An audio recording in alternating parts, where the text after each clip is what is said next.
well, first of all, let me say congratulations on the first day of the Riyadh Comedy Festival.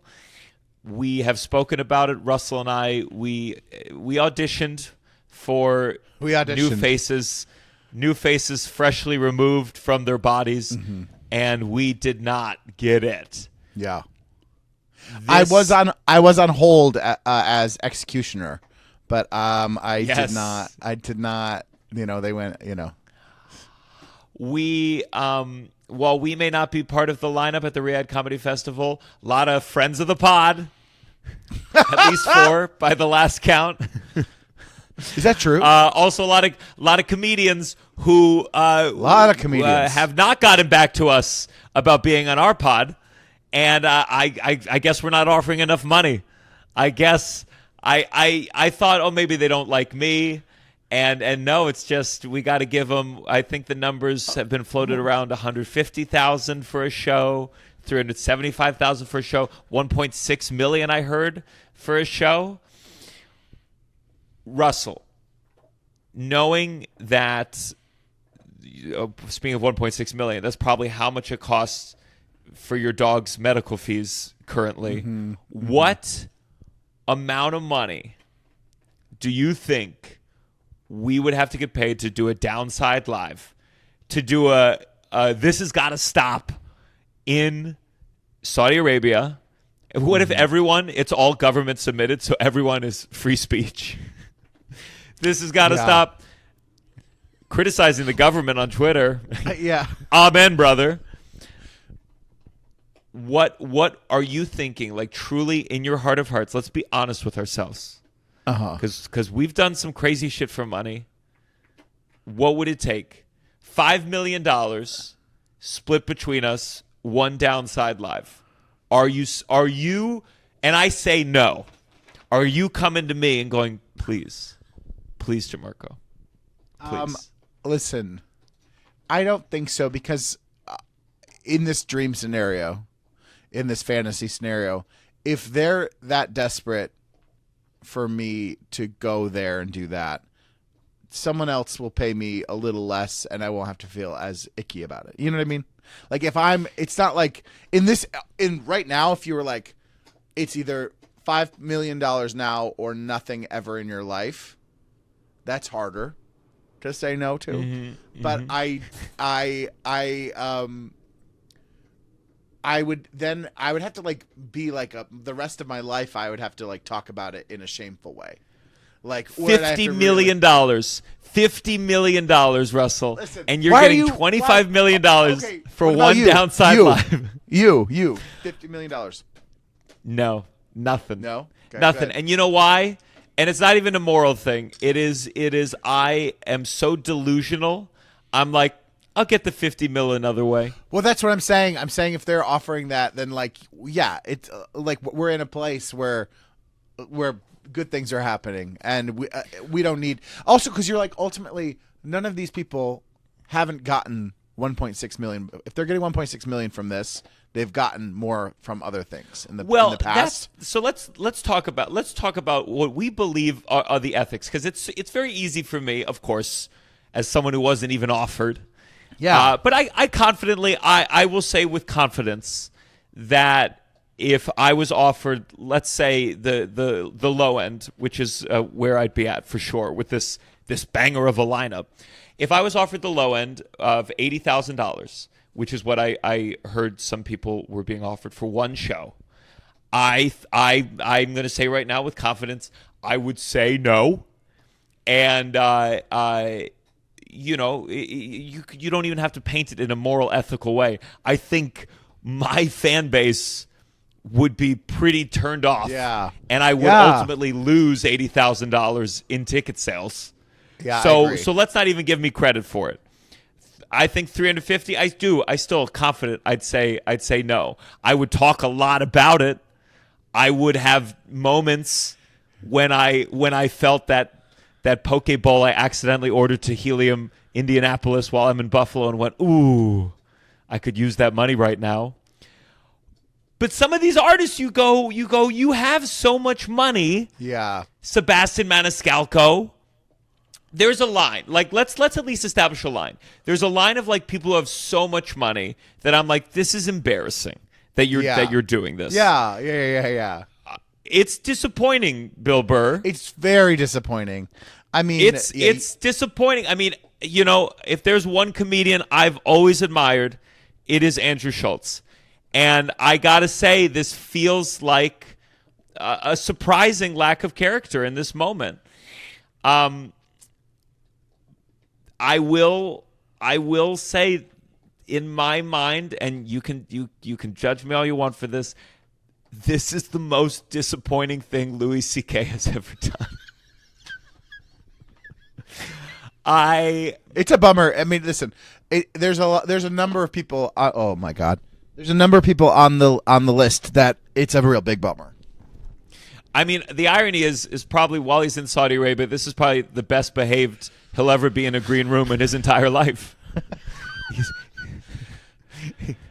Now, if you told me that he asked, Saudi royalty, can I jerk off in front of you? Here's the thing. Like, I understand like a thing of Jim Jeffries on his podcast kind of talking about it. He was like, we are comedians. We are freedom of speech machines. And I think that's incredibly idealistic. The idea that like, but so his argument was, well, by performing there,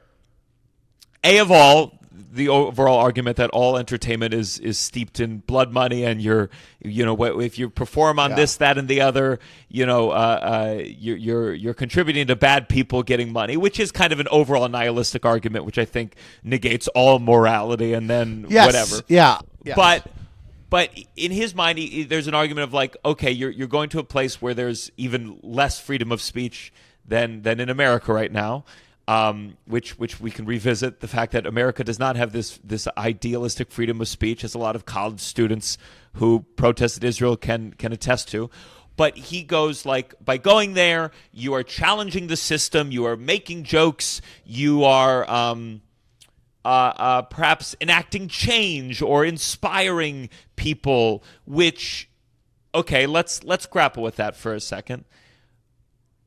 Do you think these comedians, many of whom I think are nervous to be going from just nervous in general, the same way that I was nervous going to Istanbul and telling some jokes, do you think they're going to go on stage and really make a joke about Khashoggi?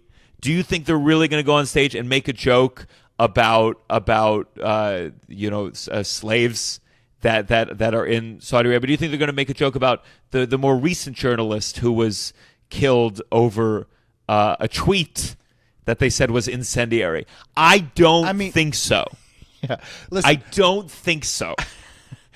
Maybe Now, so let's say someone gets a recording, and it's one of these comedians, which, by the way, it should be Schultz is the one to do it, because if there's anyone that Trump is going to help bail out of an international conflict, it's him. So listen, you go there on that stage and you say something where they cut the mic. You say something where they put you in a jail, and it becomes a thing, and it becomes like, then kudos from me.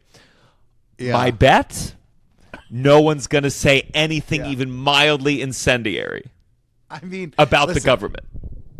I most of these people have done sets on like a late night show where they wouldn't swear, but knowing that the repercussions of that would be severe. So they might not air it. I doubt if the repercussions are you could end up in prison, an international thing, and executed. They're going to say, they're literally going there.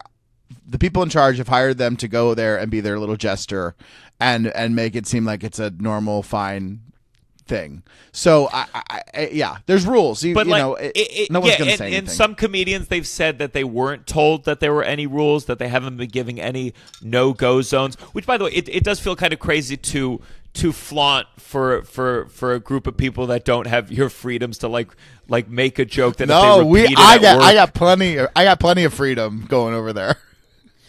Yeah. I imagine like there will be some 9/11 jokes, and people will point to that as some kind of like brave state. I mean, if you don't make a 9/11 joke, what are you doing? Number one, from a comedic perspective. But even then, it's like, are you going to joke about the government as it is right now? Are you going to talk about the journalist who was just killed for a tweet? For a tweet. Yeah. And even if you do, again, I don't think that it absolves it entirely. Do I think there'd be something that I would admire if someone took the money? First of all, maybe give the money to some good cause. But if you took the money and fucking like went to town and they cut off the mic, or you got in trouble, or they didn't pay you, or they turned off the lights and sent you back home, I do think there would be something bold about that. Yeah. I just don't. Listen, if Gabriel Iglesias suddenly said, you know what, I'm taking a hard right into politics, and just wait, I have a question. If he said try to behead this big head, let's see if you can find a sword sharp enough. I'm Fluffy. You can't decapitate Fluffy. I'd go, wow, incredible. You saved it up for this, but good for you. In taking the job, how many conversations do you think people had to be like, who else is doing it? You know, like Absolutely. in terms of like, oh, because there's like some big people, like a Bill Burr, like an like Aziz, Fluffy. Oh, sorry. Like like yeah. That once that was in place, others underneath were like, oh, Bill Burr's doing it. Okay, great. And exactly, and it's like, that's why those people are the most disappointing of them all, because you give cover. If Bill Burr's doing it, sure. Yeah. And listen, I like Bill I'm Burr. a big fan. I'm a big fan. It's a bummer. It's a And listen, maybe he's the one to do do it. it. Have him on the pod. Well, absolutely, and maybe he's the one to say the thing. I guess the question is, like, do you think that there is a world where like you could express yourself enough? Here, it's like this. The only way you're really going to fulfill your comedian's duty is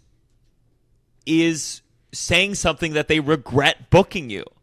Yeah. If a government, and I felt the same way about if Trump hired you for something, and if Biden hired you for something, where it's like, as a stand-up comedian, I always say Michelle Wolf did the most incredible thing where she performed at an event in a way that they said no more.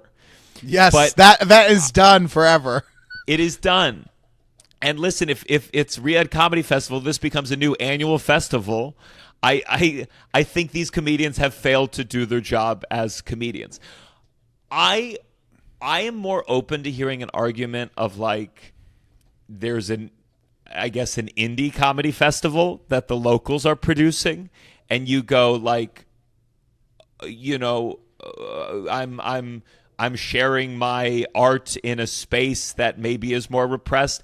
But when you perform for the government, where the government is funding it, I do think that's bad. And ultimately, unless you give a performance that the people in power go, oh fuck, I can't believe we put him on a stage, then you failed in your duties as like a real comedian, and you should be criticized. You are selling out. You should be mocked. You should feel shame, because you've taken the what comedy is supposed to be, which is kind of speaking truth to power, and you've undermined the whole premise, the whole reason why people admire you.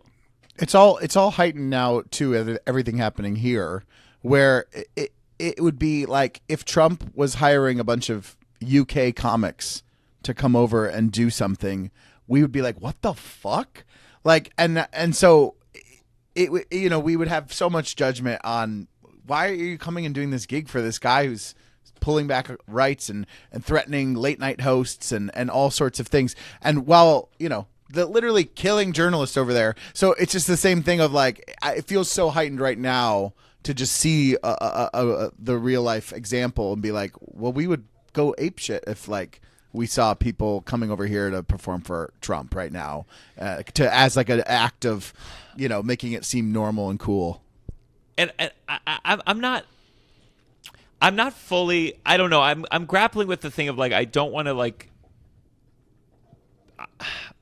to be here saying like don't fuck all these people forever. Yeah. Because as we've already said, I want too many of them on the podcast. It's more like it's I just think it's bad. I just think it's bad, and I think the judgment calls are made in bad faith, and I think we all participate in the world. That I've performed for things and it's made money for a bad person. That's living in the world.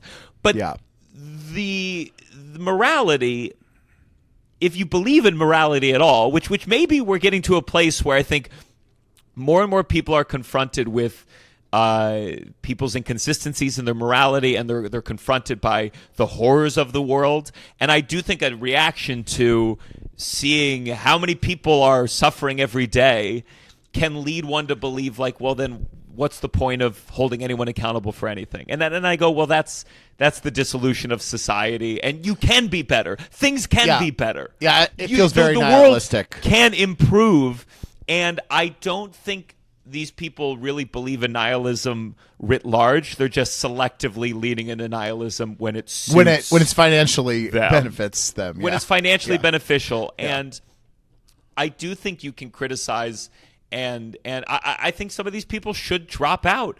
There's been a lot of points made. The fact that Shane Gillis said no to it. I know 2 comedians that said no to it. They haven't been public about it, which, let me tell you something. If I said no to it, I'd never shut the fuck up about it. You would hear about it. You'd know the number. I'd show the email. So, I don't know. People made jokes about the fact that Pete Davidson's dad died in 9/11. Yeah. And he's performing in Saudi Arabia. Yeah. And don't you got enough money? Don't you got enough money from the Axe commercials and the H&M commercials? You don't got to say yes to everything. The only part that listen, I'm going to I'm supposed to do a gig in Singapore, and whenever you go to a new country, you part of you's like, well, should I do a quick Google? Should I do a quick Google of what that country has done? And here's the argument I think the real argument a lot of people make is that, hey, America is literally sending money to Israel where it's being used to commit a genocide. Who are you to speak on other countries? Fair point. I guess my argument would be that the taxpayers' money isn't funding directly Helium Comedy Club in Buffalo. Yeah. So again, like I think like there's lines to be drawn. You can look at things and go, okay, we're all doing bad. Where is it getting worse? Where are you just a face for the government to say, hey, we're fun?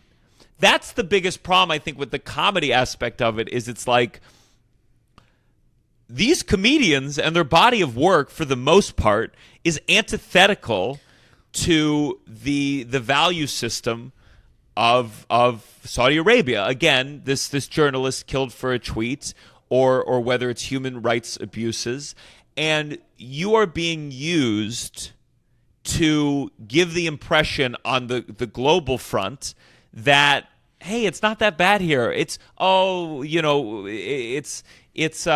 can be funny, we can laugh about ourselves, and you are in fact taking money not to do comedy. You're not getting money because they can't wait to hear your take on their local cuisine, or they can't wait to hear your take about being an Italian and your wife's Jewish. They are paying for you to put your face on the poster and say, hey, they agreed to come here. We can't be that bad. And that allows them to not confront the consequences globally of human rights abuses. You are propaganda. That plain and simple. And even if you make one quip about you do an edgy joke and you go, okay, I hope there's no bone saws in the back or whatever the fuck. Oh my God. You are, at the end of the day, that little quip doesn't correct the fact that you are being used to present a face that, hey, this isn't so bad. This is cool. They're pretty chill. They know how to laugh. And I think that's bad. And I think it'd be better if you dropped out. I think that'd be the cool thing to do. And you don't get to go back and start like making me believe that you care about freedom of speech or whatever cause you take up. You know? I bet they're staying in a really nice hotel, though. Oh, I bet it's a lot nicer than the one I'm staying in right now here in Buffalo. Yeah. I bet you if they want a poke bowl, they're somehow getting the best poke bowl imaginable. They're eating up. They're being treated like kings there. Oh. Yeah, I bet you they're being treated like kings. In fact, they can pick a journalist they want to execute. They go, hey, go on Twitter. If you see any tweets that you don't like, hey, if they live here, we'll take care of it. Yeah. You can hold the sword and everything. Almost makes it worth it, you know? Now that you put it like that. Listen, if that anyone drops... Listen. Flying if first enough class. people drop out, how many of these comedians would have to drop out for them to go, hey, you hear about this podcast, The Downside? Let's check it out. I think... No, not even a lot. So many that the festival would be canceled. So many that there's only 2 comedians left in America, and everyone in the UK is dead too.